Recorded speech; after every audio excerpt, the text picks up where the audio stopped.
Livro 1. As Crônicas de Brador, O Coração do Dragão.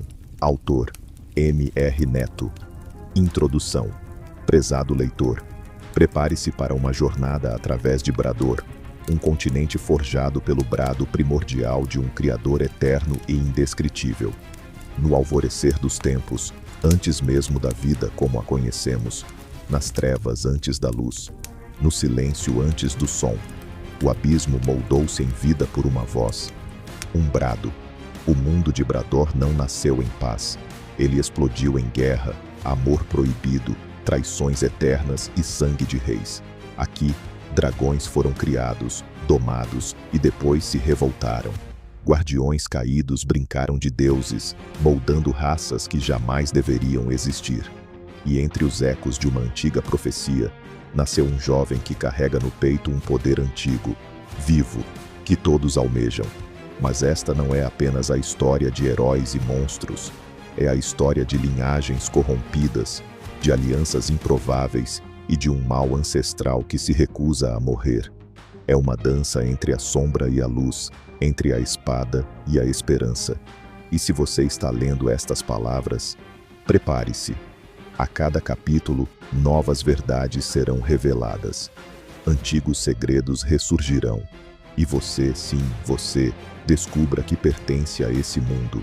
Sem perceber, você se veja marchando entre reis, elfos, anões e dragões, em meio a aventuras de tirar o fôlego que desafiam o destino.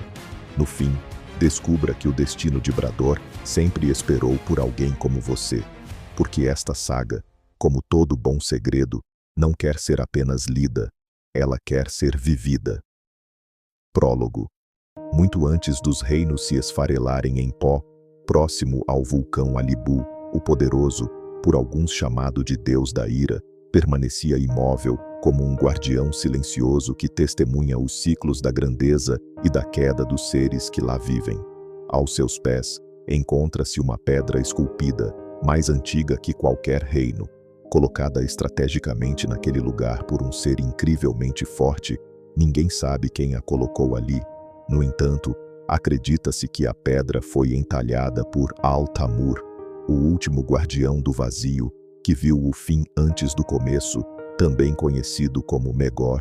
Apenas crê que seus símbolos resistem ao tempo e à fúria da terra. Suas inscrições, gravadas em língua Ar, não eram apenas um aviso, talvez um presságio, uma maldição escrita para aqueles que ousassem ignorar o chamado do destino. Quando a última tocha se consumir e suas brasas forem levadas pelo vento como cinzas de um reino esquecido, quando o eco dos passos for tragado pelo vazio da escuridão, um novo ciclo surgirá. Não apenas como um renascimento, mas como um aviso de que tudo que foi grandioso um dia será pó. Mas um homem pode mudar o destino se, em seu coração, o dragão não vencer a humanidade. Naquele monumento, há um aviso que diz: a lei do destino, 1. O tempo devora o que ousa enfrentá-lo. Nem glória resiste, nem traição se apaga. Impérios que desafiam o tempo são por ele estragados. 2. A força sem pausa destrói o próprio punho. A lâmina que nunca repousa corta a mão que a empunha. Quem vive da guerra, nela morrerá. 3. Sangue clama por sangue. A vingança não tem fim, só espiral. Reinos lavados em aço e sangue jamais conhecerão paz. 4. Poder sem equilíbrio ruirá. Ambição desmedida constrói tronos frágeis. A coroa que pesa demais quebra o pescoço do rei. 5. A riqueza cega o faminto por tudo. Quem não reparte se afunda com o ouro. Fortuna sem propósito vira maldição. 6. O verdadeiro poder não se toma, sustenta-se. Quem o teme será esmagado por ele. O rei que reina pelo medo dorme entre inimigos. 7. O tempo concede a glória, mas apenas a morte a eterniza, pois não há imortalidade sem preço, sem sacrifício. O destino não respeita reis nem guerreiros, pois aqueles que buscam ser imortais devem primeiro aceitar sua mortalidade e lutar para que seu nome seja esculpido na pedra, ou serão apagados pela areia do tempo. Vivam esses ensinamentos e bebam o vinho do bem. Ignorem-nos e beberão o cálice amargo do destino. Capítulo 1. A Forja dos Reis. No coração do vasto reino de Galar, erguia-se uma cidade majestosa, talhada em pedra negra e aço antigo, conhecida entre os povos como Gal. Uma cidade que não nasceu apenas da pedra, mas do sangue e da glória dos impérios que caíram antes dela. Aqui, reis foram moldados, e foi aqui também que muitos foram quebrados. Mais que uma cidade, Gal era uma sentença silenciosa. Seus muros pareciam observar, seus portões julgar. Aqueles que ali chegavam sentiam, mesmo sem saber, que estavam sendo pesados, e que nem todos seriam considerados dignos.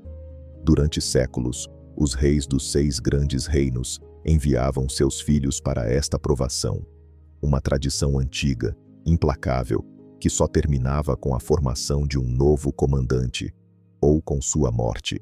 Sobre as muralhas de vigia, o velho general Brain, senhor da guarda oriental, assistia à aproximação dos navios. Ao seu lado, o sentinela, o jovem Ishmir, perguntou: "Todos virão?" Brain não respondeu de imediato. Apenas apertou os olhos, encarando o brilho dourado que surgia no horizonte.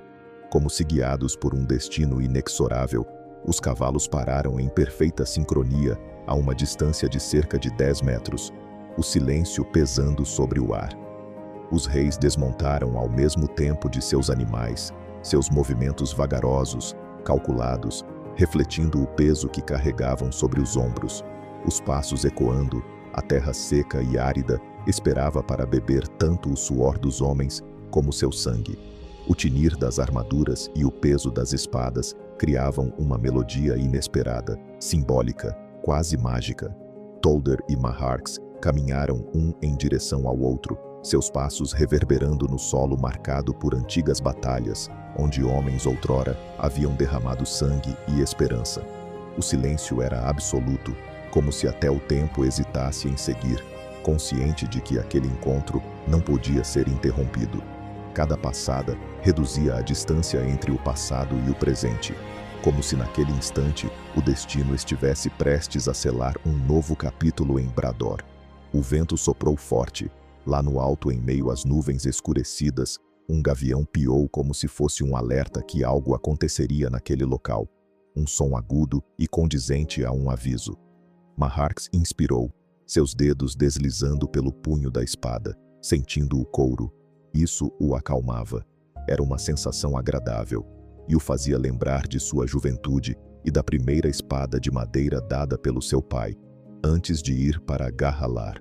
Tolder exalou pesado, seus músculos retesados como os de um guerreiro que já aceitou ser quem o destino lhe predestinou.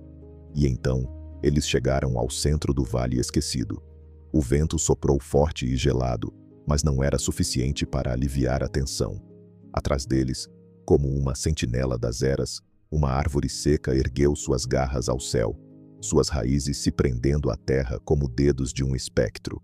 Sua silhueta retorcida parecia esculpida pela própria guerra, cada galho uma lembrança dos que haviam caído antes deles.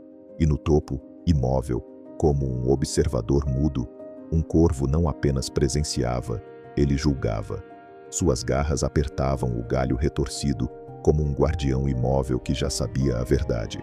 Talvez em sua mente de pássaro pensou: a terra sempre bebeu sangue, e naquele dia não seria diferente.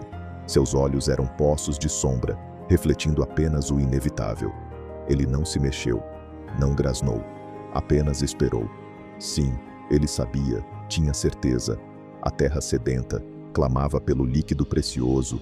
Ela não se importava com títulos ou glórias, apenas tinha sede de mais sangue. Tronos e lâminas. No silêncio da alvorada enevoada, 2 homens se encaravam sobre o campo outrora sagrado de Noas. Ali, onde os antigos reis selavam pactos sob a bênção dos deuses, apenas o som do vento ousava interferir. Suas capas tremulavam, suas espadas ainda embainhadas, mas seus olhos travavam a verdadeira batalha. No mesmo instante, os elmos se ergueram de suas frontes, e o ar seco e poeirento Já não explodia contra o metal. Agora guerreava contra seus rostos nus. O tempo, carregado de silêncio e destino, os tocou como a mão invisível dos deuses, selando o instante em que dois reis já não se viam como reis, mas como antigos amigos prestes a colidir como inimigos. Maharks manteve o semblante firme, seus olhos carregados de uma razão que tentava domar a tempestade à sua frente. Tolder, por outro lado, respirava pesado, seu peito se elevando e contraindo como se lutasse para conter algo maior que ele próprio, uma fúria antiga, um ressentimento que nunca cicatrizou. E então, a conversa começou. "Nunca pensei que o dia chegaria", disse Tolder, sua voz grave rompendo o peso do ar. O traidor diante do traído, o irmão de outrora, agora tentando ser meu carrasco. Maharks manteve-se firme. Seus cabelos castanhos com mechas douradas entre fios brancos tocavam os ombros largos, sua barba da mesma cor cingindo um brilho, e sua armadura prateada com um azul fosco, com poucas peças resplandecente, carregava cicatrizes de batalhas que o tempo não apagara. Apenas olhou nos olhos do antigo amigo. Tolder, com sua voz trêmula, seus olhos carregados de dor, rompeu o silêncio. "Maharks, eu não sei mais em quem confiar. O que fiz de errado? Minha liderança, minha devoção ao reino e ao nosso povo, a lealdade, deveria ter sido suficiente, não deveria? Mas agora vejo que nem tudo é tão simples. Todos me traíram, tentei ser um rei justo, me apoiei na justiça, mas o que a justiça me trouxe? Traidores." Maharks o encarou com uma expressão indecifrável. Nos olhos, compreensão. Ele respirou fundo antes de responder. A lealdade e a justiça são determinantes para o reino, são realmente atos nobres. Mas não confunda justiça com vingança, nem lealdade com fidelidade cega. Existe algo mais forte e profundo, algo que poucos compreendem. Um vínculo, o desejo de proteger aquilo que se ama, mesmo que isso signifique a própria ruína. Quando desperta, transforma reis e destrói impérios. A afeição incontrolável pelo que se deseja, disfarçada pela falsa ideia de proteção a qualquer custo. Tolder reage com um sorriso e escárnio. Maharks, mantendo o tom firme. O problema nunca foi sentir, mas deixar-se consumir por aquilo que não se pode controlar. Seja a paixão pelo poder, a necessidade de ser lembrado ou a dor da perda. Foi isso que te levou a sacrificar tudo: o povo, os aliados, até sua própria alma. Maharks estreitou os olhos, a voz agora mais cortante. "Você fala de justiça e redenção, mas me diga, Tolder, onde estava essa justiça quando marchou contra Gorken? Prendeu Fraiken como um cão, esmagou seu povo, queimou suas muralhas. E por quê? Porque ele não quis se ajoelhar. Ele deu um passo à frente, o vento açoitando sua capa. Não invadiu Garhalar nem Mederion apenas porque eles sucumbiram ao medo. Porque assinaram o pacto. Sim, aquele que os obrigava a se ajoelhar e te chamar de rei. Mas os outros, os que resistiram à sua ambição, pagaram com fogo, ferro e agonia." Tolder cerrou os punhos, sua voz um trovão contido. Fraiken era um traidor, sempre foi. Se dizia aliado, mas tramava nas sombras. Queria Brador para si, dizia ter sangue antigo nas veias e usava isso como se fosse um trono herdado.